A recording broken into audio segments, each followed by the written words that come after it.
Shalom Bapak Ibu Saudara yang dikasihi oleh Tuhan kita Yesus Kristus. Berjumpa kembali di dalam program seri pendalaman Alkitab. Bersama saya Billy Elia yang seperti biasa akan menemani saudara di dalam setiap episodenya untuk membaca dan merenungkan kebenaran firman Tuhan perikop demi perikop dimulai dari perjanjian baru. Dan di dalam seri pendalaman Alkitab kali ini kita memasuki perikop yang ke-79 yang kali ini terambil dari Injil Matius pasal 18 ayat 6 sampai dengan ayat yang ke-11 dengan judul perikop Siapa yang menyesatkan orang. Apabila Bapak Ibu Saudara sudah mempersiapkan Alkitabnya masing-masing, saya mau mengajak kita untuk membaca nas firman Tuhan ini bersama-sama. Sekali lagi, Matius 18 ayat 6 sampai dengan ayat yang ke-11. Demikian firman Tuhan. Tetapi barang siapa menyesatkan salah satu dari anak-anak kecil ini yang percaya kepadaku, lebih baik baginya jika sebuah batu kilangan diikatkan pada lehernya, lalu ia ditenggelamkan ke dalam laut. Celakalah dunia dengan segala penyesatannya. Memang penyesatan harus ada, tetapi celakalah orang yang mengadakannya.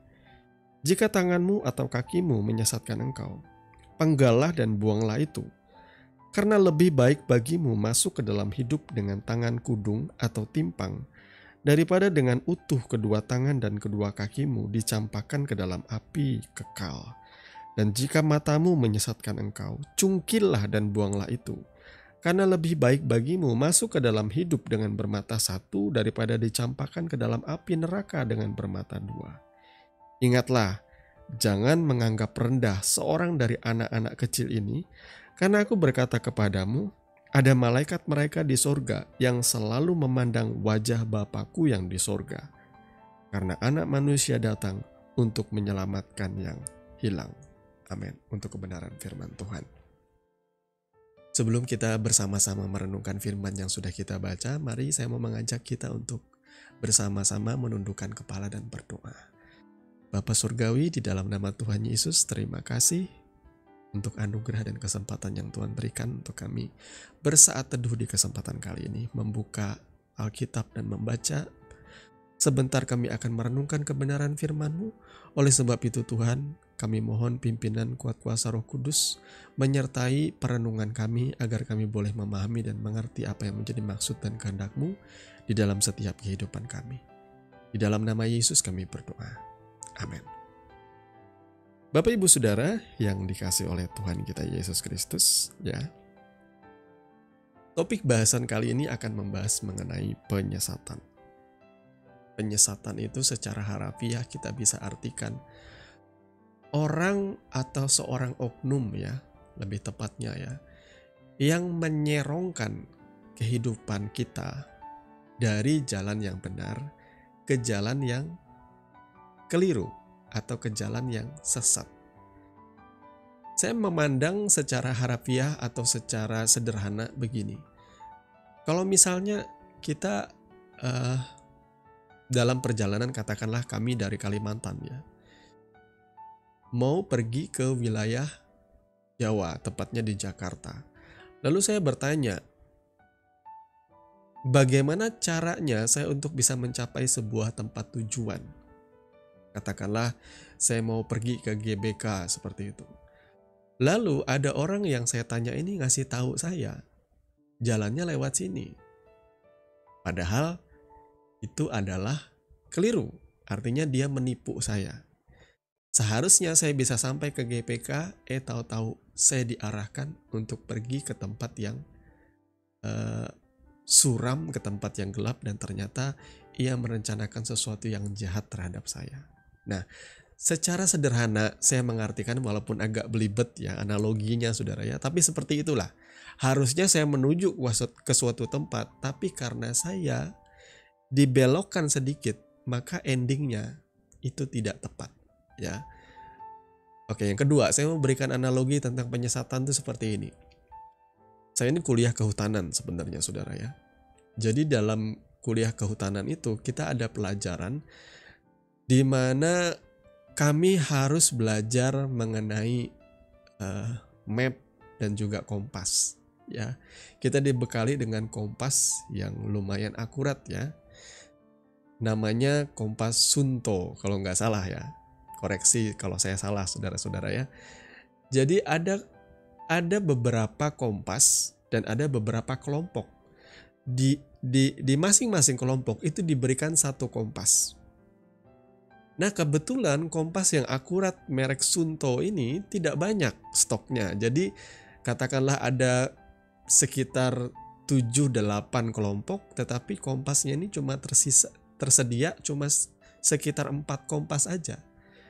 Jadi mau tidak mau yang sisanya itu pakai kompas yang biasa dipakai anak-anak pramuka ya, kompas-kompas murah seperti itu. Bukan bermaksud merendahkan kompas ini, tapi saya pernah pakai Suunto itu memang akurat sekali ya. Jadi pakai kompas-kompas yang murah ya. Akhirnya kita mulai melakukan inventarisasi hutan. Setiap kelompok itu diarahkan pada wilayahnya masing-masing dan mulai membuat jalan masuk ke dalam hutan untuk kita bisa melakukan inventarisasi terhadap pohon-pohon, pancang, tiang dan lain sebagainya yang ada di dalam hutan. Nah, luar biasanya saudara ya, mereka yang bisa membaca dengan baik kompas itu, kompas Suunto itu terutama yang pegang kompas Suunto, dari awal titik poin masuk sampai ke ujung, itu kalau saudara lihat dari pinggir jalan, itu tebasannya tuh lurus, rata sampai depan. Lurus. Sementara yang pakai kompas dangdut kata orang ya, karena kompasnya tuh suka bergoyang-goyang seperti itu karena kompas murah ya. Jadi ketika dilakukan tebasan, itu jalannya terus terang aja 1 atau 2 derajat aja beloknya. Di ujung sana jalannya tuh jadi mencong seperti itu ya, serong kiri atau serong kanan. Entah karena ya human error, tapi kayaknya memang karena kompasnya yang kurang berkualitas ya. Dan di sini kita bisa mendapatkan gambaran tentang penyesatan. Ya, Tuhan menyelamatkan kita, menebus kita, supaya kita bisa menuju kepada kekekalan, keselamatan, dan memang kita sudah diselamatkan. Cuma kehidupan kita kan masih hidup di dunia ini, saudara ya. Dan kita hidup di dunia ini itu masih rentan dengan yang namanya penyesatan. Ya, celakalah dunia ini dengan segala penyesatannya. Itu dikatakan oleh Tuhan Yesus. Ya, di sini dia berkata, barang siapa menyesatkan salah satu dari anak-anak kecil ini yang percaya kepadaku, lebih baik jika sebuah batu kilangan diikatkan pada lehernya, lalu ia ditenggelamkan ke dalam laut. Dan saya pikir ini adalah sebuah analogi yang begitu mengerikan ya, sebuah perumpamaan yang begitu mengerikan. Kita melihat bahasa Alkitab di sini memang kayak bahasa puitis karena ini adalah gap culture, kemudian juga gap generation, di mana jarak waktu ini sudah lebih dari 2000 tahun ketika Yesus menyampaikan ini. Memang gaya bahasa pada waktu itu banyak menggunakan perumpamaan, apa itu alegori mungkin ironi atau lain sebagainya. Saya juga nggak pakar bahasa Indonesia saudara ya. Jadi bahasanya memang seperti itu. Lebih baik baginya jika batu kilangan, saudara tahu batu kilangan itu dipakai biasanya untuk menghancurkan untuk menghancurkan, untuk sebagai alat untuk pengolah makanan. Itu batu itu diputar untuk menghancurkan apa, saya lupa, entah biji-bijian atau apa gitu ya. Jadi ini kejam sekali saya pikir ya. Batu kilangan itu diikatkan di leher lalu orang itu ditenggelamkan ke dalam laut, itu kayak psikopat ya, serem sekali. Tetapi memang seserem itulah ketegasan Yesus menyampaikan mengenai orang-orang atau oknum-oknum penyesat. Khotbah ini merupakan lanjutan dari khotbah sebelumnya, karena pada waktu itu Yesus membawa seorang anak kecil dan menaruh di tengah-tengah mereka sambil berkata, kalau kamu mau terbesar jadilah seperti anak kecil ini. Lalu Yesus lanjutkan bahwa kalau ada orang yang menyesatkan salah satu aja dari anak-anak kecil ini yang percaya kepadaku. Jadi di sini Yesus bisa berarti memberikan sebuah perumpamaan ya. Celakalah kamu, siapapun itu yang menyesatkan anak-anak kecil yang percaya kepada Yesus. Ini juga mungkin bisa diartikan anak-anak rohani, orang yang baru lahir baru, yang baru cinta Yesus, kemudian disesatkan. Nah, kalau zaman sekarang, zaman yang sudah maju, pengetahuan bertambah-tambah, teknologi informasi, internet, semua orang bisa mendapatkan informasi dengan cepat. Dan tidak semua apa yang dikatakan sosial media dan internet itu benar, itu memang benar, tidak semuanya. Bahkan banyak kali cuma berita-berita palsu. Apalagi menjelang pilpres ya, pemilu. Tentu banyak buzzer-buzzer yang menyebarkan aib-aib paslon-paslon ya, presiden dan cawapres, capres dan cawapresnya. Kemudian beredar hoax-hoax, dan itu sudah banyak kita rasakan dalam kehidupan kita sehari-hari. Yang kelihatannya benar, misalnya tips cara mengobati sakit ini, sakit itu. Katanya menggunakan bahan-bahan alami yang seperti ini, seperti itu. Ternyata setelah dicek itu semua adalah berita hoax. Padahal itu berita yang baik ya. Tapi ternyata itu hoax. Bayangkan banyak penyesatan yang sedang terjadi di dunia ini. Maka Yesus dengan tegas berkata, celakalah kamu yang menyesatkan. Ya, saya pernah membahas tentang penyesatan itu ya. Kalau zaman sekarang di mana pengetahuan bertambah-tambah dan pengajaran firman Tuhan itu sudah tersebar luas, maka penyesatan itu tidak terlihat seperti penyesatan. Dia terlihat seperti sebuah ajaran atau konsep yang benar, tetapi sebenarnya di balik itu semua ada hawa nafsu manusia, ada penipuan di dalamnya. Ya, saudara ya, semoga saya tidak menuduh ya atau menghakimi orang sembarangan. Saya lupa ada istilah bahasa Indonesia yang paling tepat ya. Kita menilai seseorang dan kita berpikir bahwa orang ini sudah melakukan suatu tindakan yang jahat. Ya. Kita berasumsi seperti itu. Bahwa ya ketika menyampaikan ini berarti dia punya tujuan ini. Ya. Kita berasumsi seperti itu. Prasangka, nah itu paling tepat kata-katanya ya. Setiap manusia tuh pasti punya prasangka. Ya, ada suatu bangunan di luar negeri. Saya lupa entah di Eropa atau di Amerika.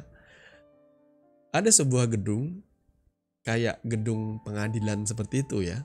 Lalu ada 2 pintu. Ada pintu satu di depannya bertuliskan prasangka. Ada satu pintu yang lain tulisannya tidak berprasangka. Lalu orang-orang yang mau masuk ke pintu tidak berprasangka, artinya murni, tulus, ternyata pintu itu dikunci. Terkunci dan tidak bisa dibuka sama sekali. Itu adalah sebuah perumpamaan ya, bahwa di dunia ini tidak ada manusia itu yang tidak punya prasangka. Setiap kita itu punya prasangka, punya asumsi atau punya penilaian masing-masing. Nah, saya juga pribadi ya bisa punya prasangka. Ketika ada orang yang mengajarkan, katakanlah maaf ya, kalau misalnya di gereja hari ini yang diberitakan 80% itu soal uang, 10% dan 20%-nya soal Yesus Kristus dan berita Injil. Maka saya pikir, saya wajar untuk berprasangka. Kenapa gereja hari-hari ini memberitakan selalu tentang uang dan kesuksesan? Yesus hanya disampaikan sebagai alat untuk mencapai tujuan itu. Untuk kaya, untuk diberkati berlimpah-limpah. Saya lalu bertanya-tanya, apakah benar mereka adalah orang-orang yang murni? Setiap bulan, katakanlah setiap bulan itu kan bisanya ada 4-5 minggu ya. Dari 4 dan 5 minggu, ya, paling cuma 1 minggu orang mulai membicarakan tentang Yesus, tentang bertumbuh di dalam iman, tentang bertahan dalam pencobaan, tentang setia, suci hidupnya dan kudus. 4 minggu lainnya sisanya itu bagaimana sukses di dalam karir, diberkati berlimpah-limpah, kaya raya. Bahkan tidak sedikit yang diundang adalah orang-orang yang katanya hidupnya mengalami terobosan ekonomi, dari mereka terlilit utang, kemudian mereka akhirnya diberkati berlimpah-limpah. Akhirnya bisa memulihkan perusahaannya dan bisa membeli mobil-mobil mewah atau rumah mewah atau jalan-jalan ke luar negeri. Selalu seperti itu. Maaf kalau saya berprasangka.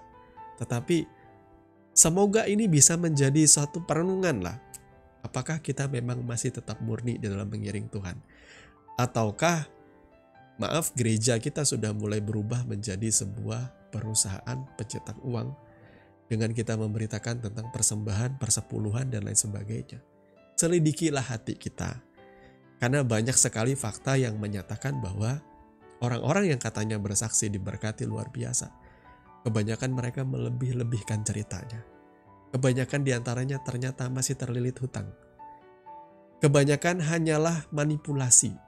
Ya, maaf, saya harus berkata dengan terus terang. Di awal tahun 90-an, itu marak yang namanya terjadi pelayanan kesembuhan. Ya, makanya ada muncul istilah kebaktian kebangunan rohani. Karena itu berakar dari kata revival, ya, kebangunan rohani, kebangkitan iman, seperti itu.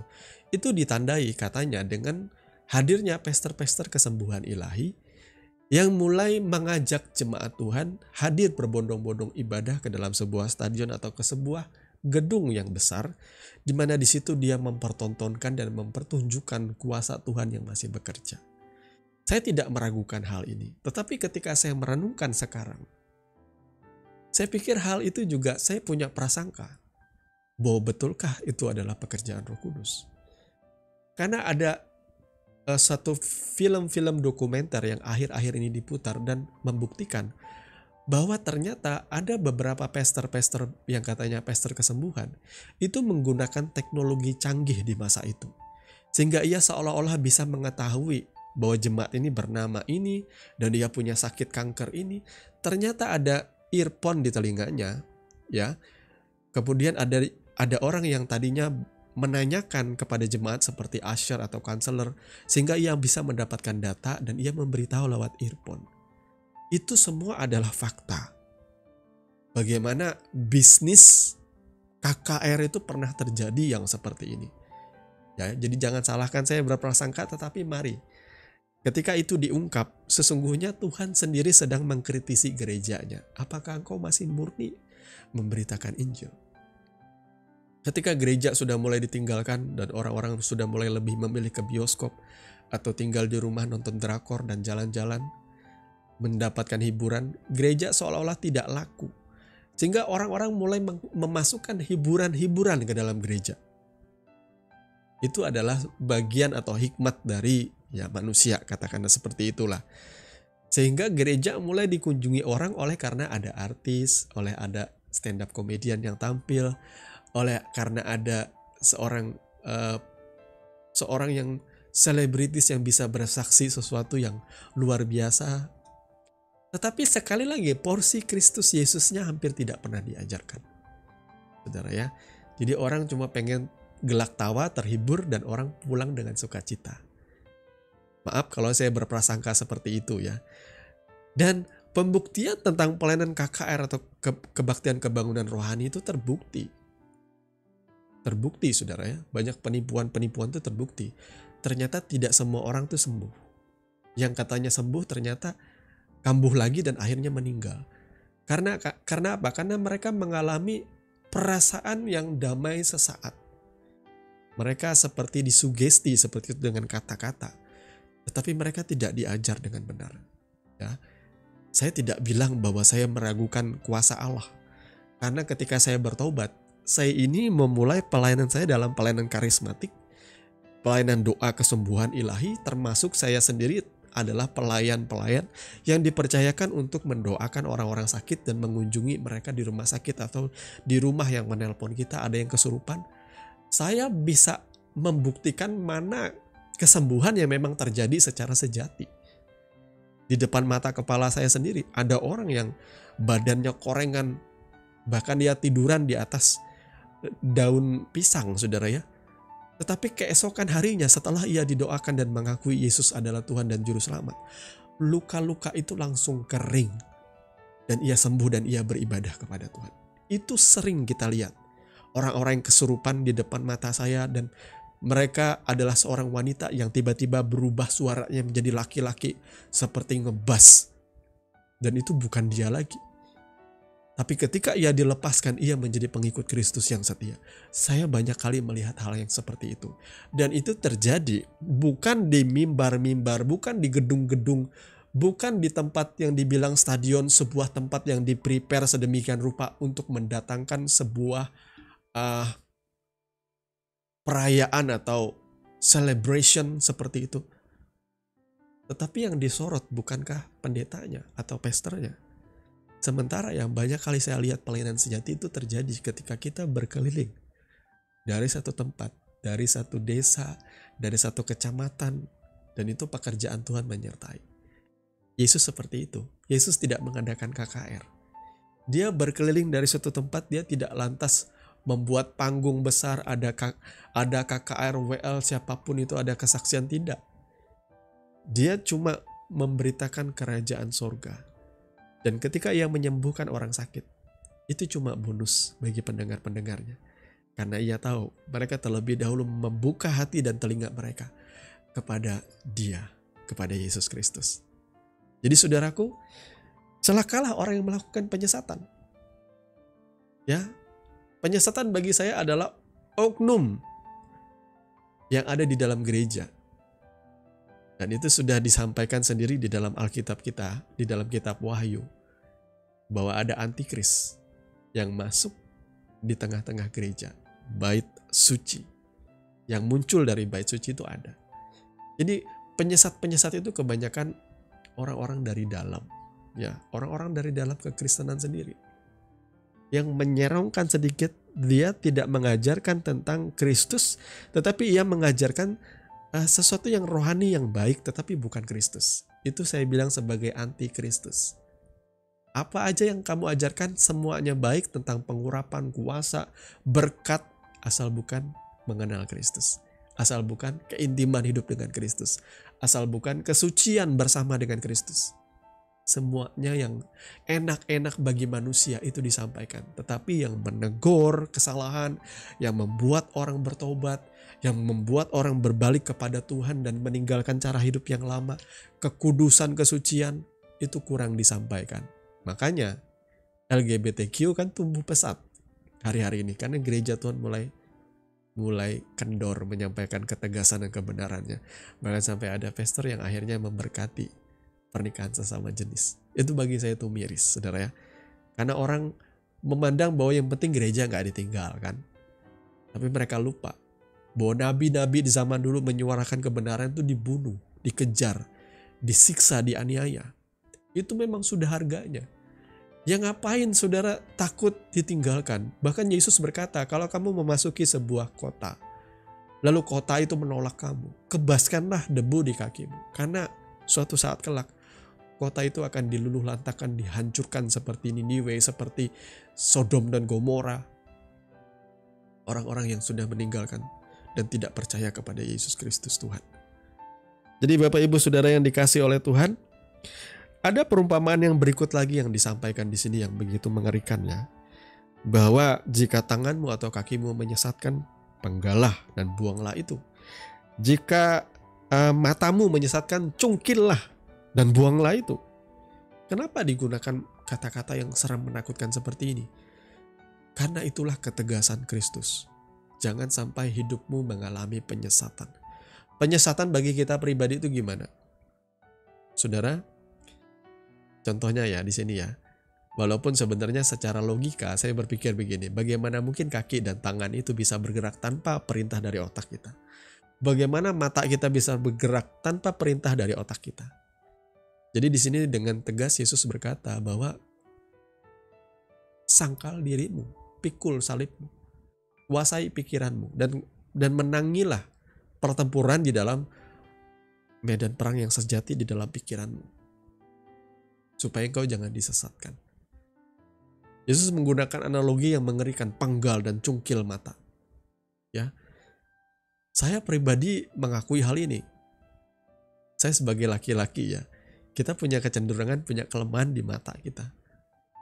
Banyakan pria-pria walaupun sudah menikah, masih suka melirik wanita lain yang terlihat lebih cantik dan lebih seksi daripada istrinya. Dan berapa banyak pria-pria baik di luar sana, bahkan beberapa di antaranya adalah pengerja-pengerja di gereja, bahkan oknum pastor dan pendeta yang jatuh dalam dosa perselingkuhan dan perzinahan oleh karena matanya. Ini juga penyesatan. Makanya Yesus selalu mengajarkan dan menekankan hal ini. Sangkal diri, pikul salib, dan ikut Yesus. Itu berat memang. Akui semua itu, karena tidak ada yang suci. Saya mendengarkan selentingan kabar tentang hari ini ada beberapa pastor yang luar biasa, tapi ia pernah melakukan pelecehan terhadap jemaatnya, bahkan ada yang melakukan pelecehan terhadap sesama jenis. Ya, itulah saudara ya, fakta yang harus kita bereskan lah. Saya tidak berprasangka sekali lagi, karena media, berita-berita sudah menyatakan fakta, berita-berita yang memang lahir dan muncul dari media-media yang kredibel ya. Bahkan di kota kami pun ada. Itu sebuah fakta yang harus diakui dan kita mulai membenahi lah.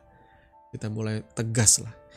Nah, saudaraku yang terakhir di sini ya, ingatlah jangan menganggap rendah seorang dari anak-anak kecil ini, karena aku berkata kepadamu, ada malaikat mereka di surga yang selalu memandang wajah Bapakku yang di surga. Saya tidak berani mengartikan ayat firman ini karena saya memang tidak memahami, saudara ya. Ada malaikat mereka. Jadi dengan kata lain, anak-anak kecil yang percaya kepada Yesus, itu ada malaikat yang menjaga mereka. Dan malaikat itu selalu memandang wajah Bapa yang ada di surga. Jadi saya percaya saudara ya, anak-anak kecil itu berarti berharga di mata Tuhan. Kenapa ada malaikat yang menjaga mereka? Kita pun ada malaikat yang berjaga-jaga. Di sekeliling orang benar itu ada malaikat yang berjaga-jaga. Itu yang dikatakan oleh Mazmur ya. Mazmur bahwa ada malaikat Tuhan perintahkan untuk berjaga-jaga di sekeliling kediaman orang benar. Bahkan kisah Elia ya, kalau tidak salah ya. Saya lupa ini. Tentang ketika Tuhan, kalau nggak Elia, Elisa, ketika Tuhan membukakan mata orang itu ya, dan mereka melihat ada begitu banyak pasukan tentara malaikat Tuhan berkeliling di sekitar mereka ketika dibukakan penglihatannya.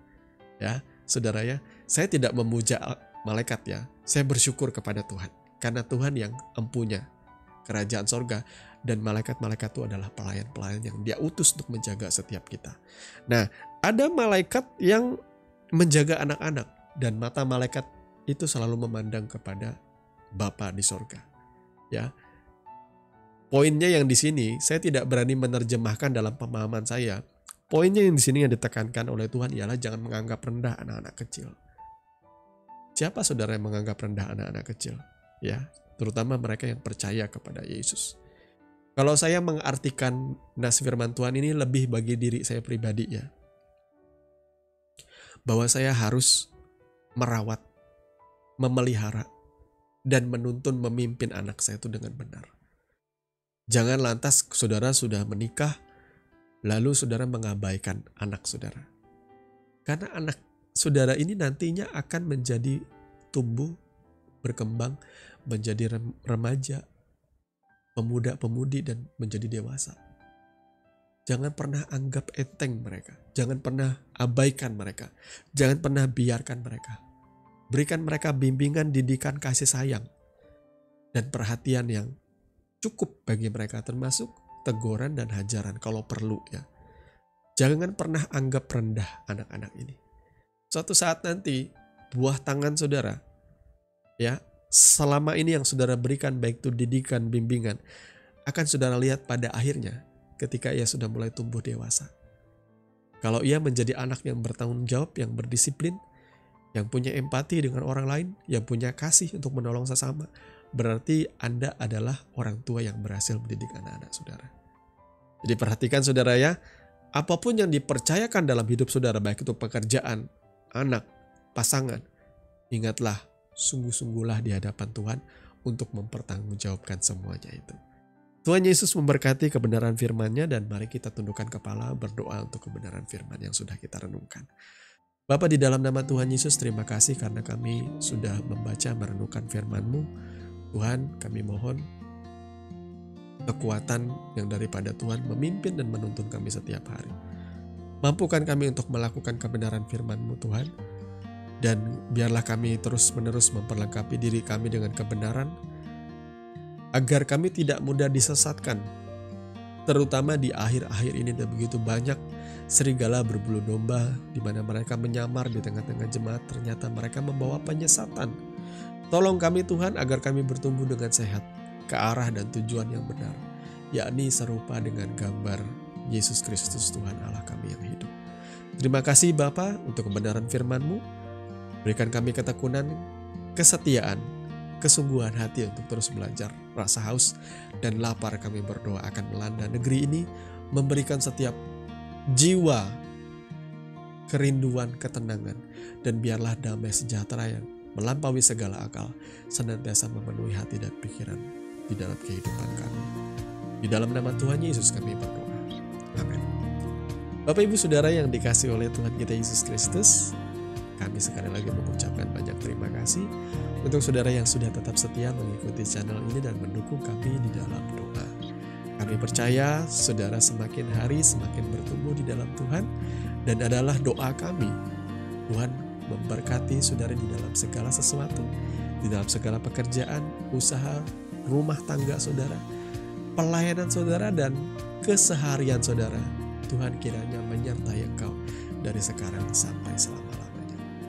Akhirnya saya Billy Elia pamit, sampai bertemu di seri pendalaman Alkitab yang berikutnya. Kasih karunia di dalam Tuhan kita Yesus Kristus menyertai saudara senantiasa. Shalom.